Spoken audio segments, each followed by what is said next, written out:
Hello student, 2023 সালের ANM-GNM এর biology প্রশ্ন পড়বো আমরা আজকে। এখানে মোট 40টা প্রশ্ন আছে। তার মধ্যে কিছু প্রশ্ন আছে যেখানে একটা মাত্র উত্তর হবে এবং কিছু প্রশ্ন আছে যেখানে একের বেশি উত্তর সঠিক হবে। প্রথম প্রশ্ন, এক্স-সিটু সংরক্ষণের উদাহরণ হলো অপশন সি বীজ ব্যাংক। তাহলে আমরা দেখে নিই এক্স-সিটু সংরক্ষণ কাকে বলা হয়। এই প্রকার সংরক্ষণে বিপন্ন জীবদেরকে তাদের নিজস্ব বাসস্থান থেকে সরিয়ে এনে কোনো সুরক্ষিত স্থানে সংরক্ষিত করে রাখা হয়। যেমন এটা হচ্ছে একটা বীজ ব্যাংক, উদ্ভিদের বিভিন্ন প্রকার বীজকে সংরক্ষিত করে রাখা হয়েছে। 2 নম্বর প্রশ্ন, নিম্নলিখিত কোন দ্বিবীজপত্রী উদ্ভিদের পত্র সমান্তরাল শিরাবিন্যাসযুক্ত? আমরা সকলেই জানি যে দ্বিবীজপত্রী উদ্ভিদে জালকাকার শিরাবিন্যাস দেখা যায় আর একবীজপত্রী উদ্ভিদে সমান্তরাল, কিন্তু এখানে ক্যালোফাইলাম ইনোফাইলাম নামে যে উদ্ভিদ, সেই উদ্ভিদে সমান্তরাল শিরাবিন্যাস দেখা যায়। ক্যালোফাইলাম ইনোফাইলামের বাংলা নাম হচ্ছে সুন্দরী গাছ, আমরা সবাই শুনেছি, যার নামে সুন্দরবন। এবং এই উদ্ভিদের আরো একটি বৈশিষ্ট্য হচ্ছে এটি ম্যানগ্রোভ উদ্ভিদ এবং এখানে শ্বাসমূল দেখা যায়। 3 নম্বর প্রশ্ন, যদি হেটেরোজাইগাস অপত্যের সঙ্গে হোমোজাইগাস প্রচ্ছন্ন জনিত্রীর সংকরায়ন ঘটানো হয় তাহলে সেই ঘটনাকে বলা হয় অপশন বি টেস্ট ক্রস।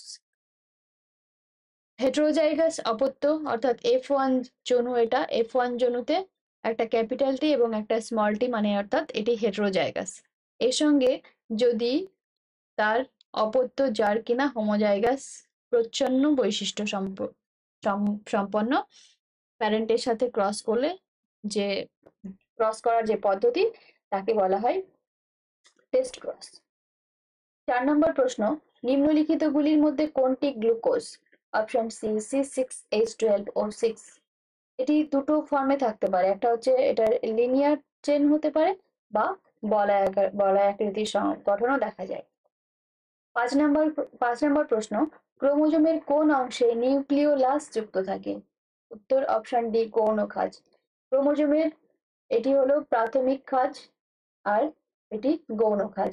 গৌণ খাঁজ যুক্ত থাকে নিউক্লিওলাসের সঙ্গে এবং এর কাজ হচ্ছে আরএনএ তৈরি করা। 6 নম্বর প্রশ্ন, মানুষের এবিও ব্লাড গ্রুপের আবিষ্কারক হলেন বিজ্ঞানী কার্ল ল্যান্ডস্টেনার। ইনি সর্বপ্রথম রিসাস ম্যাকাও নামক এক ধরনের বানরের শরীরে বানরের লোহিত রক্তকণিকার প্লাজমা পর্দার বাইরে একটি বিশেষ প্রকার অ্যান্টিজেন খুঁজে পান, যেটিকে সেই বানরের নাম অনুসারে নাম দেওয়া হয়েছে RH অ্যান্টিজেন। 7 নম্বর প্রশ্ন, পাখির ডানা এবং পতঙ্গের ডানা হলো অপশন এ সমবৃত্তীয় অঙ্গ। সমবৃত্তি অর্থাৎ এরা একই প্রকার কাজ করে। পাখির ডানা উৎপত্তিগতভাবে আলাদা, পাখি হচ্ছে মেরুদণ্ডী শ্রেণীর প্রাণী এবং পতঙ্গ অমেরুদণ্ডী। তাহলে এদের ডানা উৎপত্তিগতভাবে আলাদা হলেও দুজনের কাজ হচ্ছে জীবকে উঠতে সাহায্য করা, তাই এরা সমবৃত্তীয়। 8 নম্বর প্রশ্ন, নিম্নলিখিত কোন জীব দ্বারা ফাইলেরিয়াসিস বা এলিফ্যান্টিয়াসিস হয়? উত্তর হলো অপশন সি উচারিরিয়া ব্যাংক্রাফটি। এটি একটি গোদ রোগ বা এলিফ্যান্টিয়াসিস বলা হয়। এটি কারণ হচ্ছে উচারিরিয়া ব্যাংক্রাফটি। এটি হলো উচারিরিয়া ব্যাংক্রাফটি। উচারিরিয়া ব্যাংক্রাফটি মানুষের শরীরে প্রবেশের পরে মানুষের লিম্ফ নোডগুলোতে বাসা বাঁধে এবং সেখানেই বংশ বিস্তার করে, এবার যার ফলে লিম্ফ নোডগুলি ফুলে যাওয়ার ফলে অঙ্গ প্রত্যঙ্গগুলো ফুলে হাতির মতো হয়ে যায় বলে এর নাম হচ্ছে এলিফ্যান্টিয়াসিস। পরবর্তী প্রশ্ন 9 নাম্বার, নিম্নলিখিত কোনটি ডিএনএ এর মধ্যে গুয়ানিনের পরিপূরক ক্ষার? উত্তর অপশন সি সাইটোসিন। এটা হচ্ছে ডিএনএ এর যে বেস জোড়া থাকে সেগুলো হচ্ছে অ্যাডেনিনের সাথে অলওয়েজ থাইমিন যুক্ত হয় এবং গুয়ানিনের সাথে হয় সাইটোসিন। 10 নম্বর প্রশ্ন, মিওসিসের কোন দশায় সমসমস্ত ক্রোমোজোমগুলি পৃথকীকৃত হয়? সমসমস্ত ক্রোমোজোম অ্যানাফেজ 1 দশায় পৃথকীকৃত হয়। সে হচ্ছে অ্যানাফেজ 1।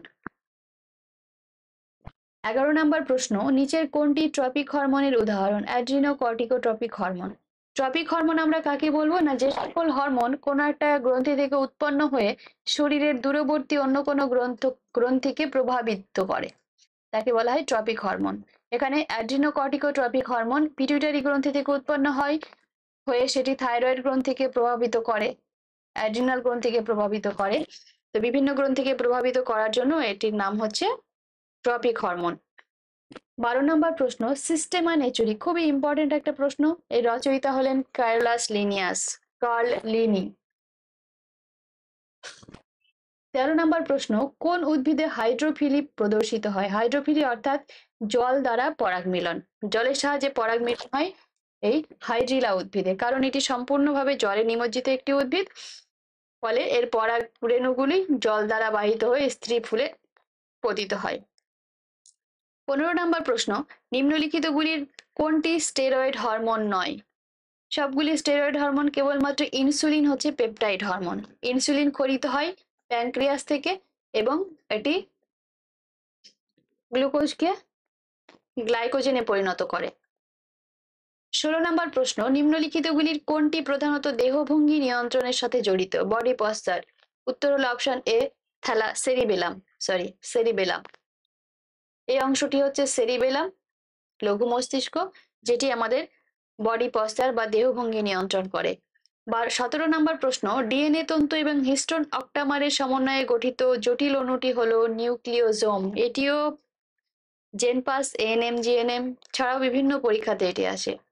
এটি হচ্ছে একটি নিউক্লিওজোমের গঠন।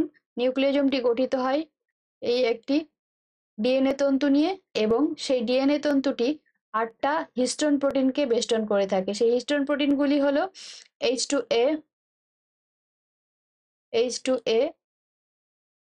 দুটো H2A থাকে, দুটো H2B থাকে,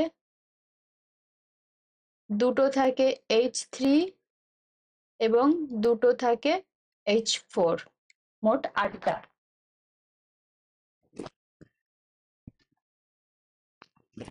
18 নম্বর প্রশ্ন, কোষ পর্দায় সবচেয়ে বেশি প্রাপ্ত লিপিড হলো ফসফোলিপিড। এটা হচ্ছে একটি কোষ পর্দার গঠন, আমরা জানি এই যে অংশটি, এটি হচ্ছে ফসফোলিপিড। ফসফোলিপিড একটি হেড এবং দুটি টেল নিয়ে গঠিত। 19 নম্বর প্রশ্ন, নিচের কোন অণুটি প্রতিনিয়ত নিউক্লিয়াস থেকে সাইটোপ্লাজমে স্থানান্তরিত হয়? উত্তর হলো অপশন বি, আরএনএ। আরএনএ তৈরি হয় ডিএনএ থেকে। ডিএনএ অবস্থিত নিউক্লিয়াসের মধ্যে, এবং আরএনএ এখানে তৈরি হওয়ার পরে আরএনএ এর কাজ হলো প্রোটিন তৈরি করা, এবং আরএনএ এন্ডোপ্লাজমীয় জালিকা ও রাইবোজোমের সাহায্যে প্রোটিন তৈরি করে, যেটি থাকে সাইটোপ্লাজমে। সুতরাং আরএনএ ডিএনএ নিউক্লিয়াসের মধ্যে উৎপত্তি হলেও এটি সাইটোসলে চলে আসে প্রোটিন তৈরির উদ্দেশ্যে। অনুচক্রিকার প্রধান কাজ হলো কাটা ক্ষত থেকে রক্তপাত বন্ধ করা। কোনো কারণে যদি আমাদের ব্লাড ভেসেল ছড়ে যায় বা ব্লাড ভেসেলের দেওয়াল ক্ষতিগ্রস্ত হয়, তাহলে সেই অংশ দিয়ে রক্ত অনবরত বাইরে বেরিয়ে আসতে চায়। কিন্তু রক্তে অবস্থিত অনুচক্রিকা কোনো অমসৃণ দেওয়াল, অর্থাৎ ক্ষত বা ছড়ে যাওয়া কোনো ব্লাড ভেসেলের দেওয়ালে আঘাতপ্রাপ্ত হলে সেটি তখন সক্রিয় হয়ে যায় এবং এক প্রকার জালক তৈরি করে, ফাইব্রিনের জালক তৈরি করে। সেই জালকের মধ্যে ব্লাড ভেসেল রক্তকণিকাগুলো আটকে গিয়ে একটা ক্লট সৃষ্টি করে, ফলে সেই ক্ষতস্থান থেকে রক্ত বাইরে বের হতে পারে না। 21 নম্বর প্রশ্ন, যকৃৎ এবং পেশিতে শক্তি হিসেবে সঞ্চিত হয় গ্লাইকোজেন। গ্লুকোজ থেকে গ্লাইকোজেন তৈরি হয়, গ্লাইকোজেনটা পেশিতে সঞ্চিত হয়। 22 নম্বর প্রশ্ন, শুক্রাণুর অ্যাক্রোজোমে উপস্থিত থাকে অপশন ডি আর্দ্র বিশ্লেষক উৎসেচক সমূহ এবং অপশন সি ফ্রুক্টোজ। ফ্রুক্টোজ মানুষের শরীরে কোনো স্থানেই পাওয়া যায় না, কেবলমাত্র স্পার্মে পাওয়া যায় বা পুরুষের সেমেনে পাওয়া যায়, এবং পুরুষের শুক্রাণুর অ্যাক্রোজোমটা গঠিত হয় গলগি বডি থেকে, এবং গলগি বডি এখানে হায়ালুরোনেডেজ বলে এক ধরনের উৎসেচক থাকে, যেটির প্রকৃতি হচ্ছে এটি হাইড্রোলাইটিক এনজাইম বা আর্দ্র বিশ্লেষক উৎসেচক। 23 নম্বর প্রশ্ন, নিম্নলিখিত ইউক্যারিওটিক জীবগুলির মধ্যে কোনটিতে মাইটোকন্ড্রিয়া অনুপস্থিত? মনোসার্কোমোনয়েডিস এক্সিলিস, এটি হচ্ছে একটি মনোসার্কোমোনয়েডিসের ছবি। 24 নম্বর প্রশ্ন, পাকস্থলীতে হাইড্রোক্লোরিক অ্যাসিড নিঃসরণ করে অপশন সি অক্সিনটিক কোষ। অক্সিনটিক কোষের আরো একটি নাম আছে, সেটি হলো প্যারাইটাল কোষ। প্যারাইটাল কোষ থেকে হাইড্রোক্লোরিক অ্যাসিড উৎপন্ন হয়, যেটি থাকে পাকস্থলীতে। 25 নম্বর প্রশ্ন, হৃৎপিণ্ডের কোন প্রকোষ্ঠে সর্বাধিক পুরু পেশিস্তর থাকে? উত্তর হলো অপশন ডি, বাম নিলয়। এটি একটি হৃৎপিণ্ড। আমরা জানি ছবির বাম দিক হচ্ছে আমাদের যেটা ডান দিক, সেটা ছবির বাম দিক। সুতরাং এটা হচ্ছে বাম নিলয়। বাম নিলয়ের পেশি আমরা এখানে দেখতেই পাচ্ছি সবচাইতে পুরু। 26 নম্বর প্রশ্ন, এইচআইভি তে কোন ধরনের নিউক্লিক অ্যাসিড উপস্থিত থাকে? উপস্থিত থাকে অপশন সি, এসএসআরএনএ বা সিঙ্গেল স্ট্র্যান্ডেড আরএনএ। এটা একটি এইচআইভি আক্রমণ করছে এই মুহূর্তে, এবং এইচআইভি তে দুখানা আরএনএ, সিঙ্গেল স্ট্র্যান্ডেড আরএনএ উপস্থিত জেনেটিক বস্তু হিসেবে, এবং এইচআইভি সিডি4 সেলকে আক্রমণ করে মানুষের। 27 নম্বর প্রশ্ন, নিচের কোন অংশটি মানবদেহে পাচিত খাদ্য শোষণের জন্য দায়ী? Option D, ক্ষুদ্রান্ত্র। ক্ষুদ্রান্ত্রে অসংখ্য রক্তজালক থাকে এবং রক্তজালকের ভিলাইয়ের সাহায্যে আমাদের খাদ্যরস শোষণ করে। বিসিজির ক্ষেত্রে বিসিজির পূর্ণ রূপটি হলো ব্যাসিলাস কালমোটি এবং গোয়ারিন। বিসিজি হচ্ছে, মনে রাখতে হবে, অ্যাটিনিউটেড ভ্যাকসিন, যেটি মাইক্রোব্যাকটেরিয়াম বোভিস থেকে উৎপন্ন করা হয়। এবং এই বিসিজির এই টিকাটি আবিষ্কার করেছিলেন বিজ্ঞানী আলবার্ট কালমেটি এবং ক্যামিলো গুয়েরিন। এদের নাম থেকে এসেছে বিসিজি, অর্থাৎ ব্যাসিলাস কালমেটি গুয়েরিন। 29 নম্বর প্রশ্ন, নিম্নলিখিত উদ্ভিদ হরমোনগুলির কোনটি বোল্টিং ফেনোটাইপের জন্য দায়ী? উত্তর হলো অপশন সি, জিববেরেলিন। জিববেরেলিন কি করে? জিববেরেলিন কোনো কিছু উদ্ভিদ যেমন ক্যাবেজ এই জাতীয় উদ্ভিদের এই রোজেট আকৃতি গঠন করে, একে বলা হয় বোল্টিং। 30 নম্বর প্রশ্ন, নিম্নলিখিত রঞ্জকগুলির কোনটি মানবদেহের ত্বকে পাওয়া যায়? Option C, melanin. মানুষের কোষে মেলানোসাইট কোষ থেকে, এই যে বিশেষ কোষটা, এটার নাম হচ্ছে মেলানোসাইট কোষ। মেলানোসাইট কোষ থেকে বিশেষ প্রকার একটা রঞ্জক তৈরি হয় যেটাকে বলা হয় মেলানিন, এবং এই মেলানিন আমাদের গাত্রবর্ণ নির্ধারণে সাহায্য করে। 31 নম্বর প্রশ্ন, নিম্নলিখিত কোনটি বা কোনগুলি কোএনজাইম? এখান থেকে বাকি প্রশ্নগুলিতে এক বা একাধিক উত্তর সঠিক হতে পারে। তাহলে কোএনজাইম কাকে বলে আমরা দেখে নিই। যে প্রোটিন অংশ তাকে বলা হয় অ্যাপোএনজাইম। প্রোটিন অংশের সাথে যে সাহায্যকারী অংশ থাকে তাকে বলা হয় কোফ্যাক্টর। কোফ্যাক্টরকে আবার দুই ভাগে ভাগ করা যায়, এক হচ্ছে কোএনজাইম এবং আর একটা হচ্ছে প্রোস্থেটিক গ্রুপ। তার মধ্যে কোএনজাইম কোনটাকে বলবো? কোএনজাইম হচ্ছে অপ্রোটিন অংশ এবং জৈব অংশ, যেটি অ্যাপোএনজাইম অর্থাৎ উৎসেচকের প্রোটিন অংশের সাথে আলগাভাবে যুক্ত থাকে। উত্তর হবে অপশন এ, এফএডিএইচ, এবং option D, vitamin A. Magnesium এবং ম্যাঙ্গানিজ হচ্ছে কোফ্যাক্টর। 32 নম্বর প্রশ্ন, জাইলেম কলার অধীন নিম্নলিখিত কোন কোষ বা কোষগুলি মৃত? আমরা জানি জাইলেম কলাকে মৃত কলা কেন বলা হয় না, এটির 4টি উপাদানের মধ্যে 3টি কলাই মৃত, কেবলমাত্র জাইলেম প্যারেনকাইমা জীবিত। সুতরাং উত্তর হবে ট্রাকিয়া, ট্র্যাকিড এবং জাইলেম তন্তু। এটি হচ্ছে জাইলেমের 4টি উপাদান। জাইলেম প্যারেনকাইমাতে আমরা দেখতে পাচ্ছি ইনট্যাক্ট প্রোটোপ্লাস আছে, সুতরাং এটি জীবিত, বাকি 3টি মৃত। 33 নম্বর প্রশ্ন, মানবদেহে ক্যালসিফেরলের স্বল্পতার কারণে যেটা হয়, ক্যালসিফেরল অর্থাৎ ভিটামিন ডি, ভিটামিন ডি এর অভাবে হয় রিকেট রোগ এবং অস্টিওম্যালেসিয়া। এটি হচ্ছে একটি রিকেট রোগ বা অস্টিওম্যালেসিয়ার ছবি। এটা হচ্ছে নর্মাল বোন, আমাদের নর্মাল বোনের চিত্র। এখানে ফাঁকা অংশ কম আছে, এখানে দেখবো যে ছিদ্রর পরিমাণ বেশি, হাড়ের পরিমাণ কম, ফলে এটি দুর্বল ভঙ্গুর হয়। 34 নম্বর প্রশ্ন, নিম্নলিখিত গুলির মধ্যে কোনটি বা কোনগুলি ভাইরাস ঘটিত রোগ? অবশ্যই অপশন এ, এইডস, এবং সি, ইনফ্লুয়েঞ্জা। এটি একটি এইডস ভাইরাসের ছবি দেখে নিই। এটা হচ্ছে আরএনএ, এসএসআরএনএ, দুটো এসএসআরএনএ আছে, আর এটা হচ্ছে ইনফ্লুয়েঞ্জা ভাইরাস।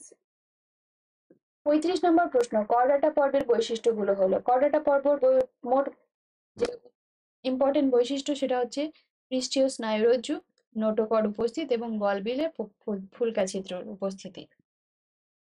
এটি হচ্ছে একটি, এটা নোটোকর্ড, পরবর্তীকালে যেটা কশেরুকা হবে। দ্বিতীয় হচ্ছে আর ছিল কোথায় নোটোকর্ড, আর এই যে gill slit, pharyngeal gill slit, pharyngeal gill slit এবং nerve cord. This is nerve cord. 36 নম্বর প্রশ্ন, জেডিএনএ তে নিম্নলিখিত কোন বৈশিষ্ট্য বা বৈশিষ্ট্যগুলি বর্তমান? জেডিএনএ হচ্ছে বামাবর্ত এবং একটি সম্পূর্ণ পাকে 12টি বেস থাকে। জেডিএনএ অ্যাকচুয়ালি কোনো কার্সিনোজেন অর্থাৎ কোনো ক্যান্সার সৃষ্টিকারী প্রভাবকের প্রভাবে বিডিএনএ থেকে জেডিএনএ তে রূপান্তরিত হয়। এটি শুধু বামাবর্ত তাই নয়, এটিতে এটির গঠনটা যদি আমরা দেখি, দেখবো কিছুটা জিগজ্যাগ প্রকৃতির। এই জিগজ্যাগ প্রকৃতির হওয়ার জন্য এটার নাম এসেছে জেডিএনএ। 37 নম্বর প্রশ্ন, নিম্নলিখিত কোন শ্বেতরক্ত কণিকা বা শ্বেতরক্ত কণিকাগুলি অদানাদার কোষ হিসেবে চিহ্নিত হয়? উত্তর বি, মনোসাইট এবং লিম্ফোসাইট। পরবর্তী প্রশ্ন, এটি হচ্ছে মনোসাইট এবং এটি একটি লিম্ফোসাইটের ছবি, এখানে দানা রয়েছে। 38 নম্বর প্রশ্ন, নিম্নলিখিত কোনগুলি মেকি ফল অর্থাৎ ফলস ফ্রুট? ফলস ফ্রুট কাদের বলবো আমরা? যে সমস্ত ফল ওভারি ছাড়া ও ফুলের অন্য অংশ থেকে তৈরি হয় তাকে বলা হয় ফলস ফ্রুট। তার মধ্যে একটি হচ্ছে আপেল। আপেল তৈরি হয় থ্যালামাস থেকে, ফ্লেসি পুষ্পাক্ষ বা থ্যালামাস থেকে। আর স্ট্রবেরি তৈরি হয়, স্ট্রবেরি অ্যাকচুয়ালি গুচ্ছ কম্পাউন্ড ফ্রুট। কলা এবং টমেটো হচ্ছে প্রকৃত ফল। আপেল এবং স্ট্রবেরি। 20 নম্বর প্রশ্ন, নিচের কোনগুলি প্রোক্যারিওটিক কোষে থাকে না? নিউক্লিয় পর্দা থাকে না, নিউক্লিয়াস থাকে না, নিউক্লিয় বস্তু থাকে। নিউক্লিয় পর্দা নেই, নিউক্লিয় বস্তু আছে এবং রাইবোজোম আছে। 40 নম্বর প্রশ্ন, নিম্নলিখিত উক্তিগুলির মধ্যে কোনগুলি সঠিক নয়? উত্তর হবে C, prolactin helps in digestion এবং D, somatotropic hormone helps in reproduction. Somatotropic hormone সাধারণত মানুষের বৃদ্ধিতে সহায়ক একটি হরমোন এবং প্রোল্যাক্টিন হরমোনের প্রধান কাজ হচ্ছে দুগ্ধক্ষরণ। তাছাড়াও আরো কিছু কাজ আছে, কিন্তু প্রোল্যাক্টিন হরমোন পাচনে সাহায্য করে না।